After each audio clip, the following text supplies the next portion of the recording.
तो अब हम देखते हैं कि किस क्लास में क्या क्या चीजें पढ़ाई जाती हैं। देखिए, सबसे पहले जो प्री नर्सरी है, प्री नर्सरी में लाइंस पढ़ाई जाती है। लाइंस में आता है आपका कर्व्ड लाइन, जैसे कि ऐसे, ऐसे या फिर ऐसे, या फिर हॉरिजॉन्टल लाइन जिसको हम स्लीपिंग लाइन भी बोलते हैं, जैसे कि इस तरह के line, vertical line, slanting line. ये सारी चीजें प्री नर्सरी में पढ़ाई जाती है जब आपका बच्चा 3 साल का है। पोयम्स कुछ पढ़ाई जाती है, बस पढ़ाई जाती है मतलब ओरली बुलवाया जाता है बच्चों से।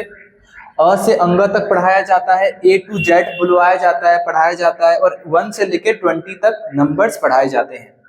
अब जब आपका बच्चा नर्सरी में आ गया, मतलब 4+ 4 साल का हो गया, तो क्या पढ़ाया जाएगा? ए टू जेड, कैपिटल लेटर में, स्मॉल लेटर में, स्वर और व्यंजन पढ़ा जाएगा। स्वर में से आएगा जैसे कि आपका अ से लेकर अंग तक, और व्यंजन में आएगा क से लेकर ज्ञ तक। 2, 3, 4 अक्षर के शब्द पढ़ा दिए जा सकते, जैसे घर घर, चल चल, कमल कमल, सफर सफर, इस तरीके से। 1 से लेके 100 तक नंबर्स पढ़ाए जाते हैं, और नंबर्स नेम भी, जैसे कि ONE1, TWO2।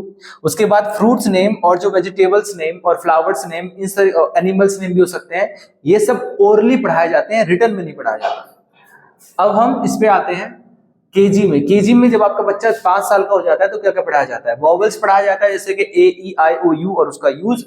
उसके बाद कॉन्सोनेंट्स पढ़ाए जाते हैं। A E I O U को छोड़ के जितने भी लेटर्स होते हैं इंग्लिश में उसको कॉन्सोनेंट कहते हैं। साउंड वर्ड्स पढ़ाया जाता है, जैसे कि MAP map, CAP cap, RAT rat, इसको हम बोलते हैं साउंड वर्ड्स। ठीक है। उसके बाद मात्राएं पढ़ाई जाती हैं, जैसे कि आ की मात्रा, ओ की मात्रा, ई की मात्रा, छोटी ई की मात्रा, बड़ी ई की मात्रा। बैकवर्ड काउंटिंग कराया जाता है, जैसे कि आपका 10, 9, 8, 7, 6, इस तरीके से। शेप्स नेम करवाए जाते हैं, जैसे कि सर्कल क्या होता है, सर्कल का नाम पढ़ाया जाएगा, सर्कल ऐसा होता है। फिर आपके स्क्वायर पढ़ाया जाएगा, उसके बाद रेक्टेंगल पढ़ाया जाएगा, इस तरीके से। और ट्रांसपोर्ट्स नेम और भी बहुत तरह की चीजें अब इसमें ऐड हो जाती हैं। तो ये सारी चीजें चलती हैं इस तरीके से। अब एक बहुत इंपॉर्टेंट चीज ये है, आपका बच्चा 5 साल तक पहुंच गया ना, तो उसके ऊपर 3 साल तक मेहनत की गई है। अब जब आपका बच्चा फर्स्ट क्लास में जाएगा, इन फर्स्ट क्लास, तो आपका बच्चा अगर ये सारी चीजें क्लियर होंगी ना, तो उसको पढ़ने में कभी दिक्कत नहीं होगी। मेरे को लगता है याद करने में भी कोई दिक्कत नहीं होगी अगर ये सारी चीजें क्लियर हैं। तो इसलिए मैं हमेशा कहता हूं कि जिस क्लास में वो है, जब तक वो ना आ जाए तब तक आप उसको क्लास जंप ना करवाएं। वो उसके बच्चे के लिए ही हानिकारक है।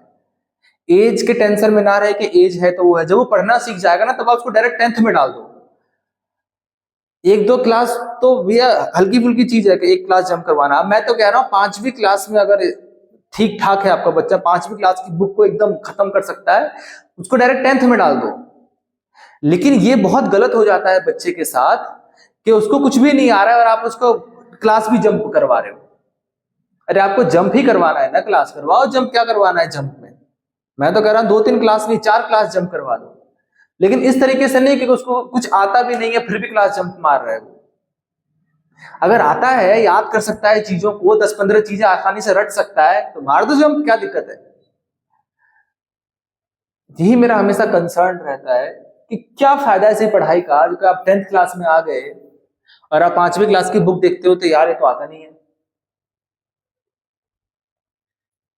ये सारी चीजें सोचो ना, अगर ये सारी चीजें आ गई तो क्या उसको कोई टीचर की, ट्यूशन की, किसी चीज की जरूरत पड़ेगी? नहीं पड़ेगी।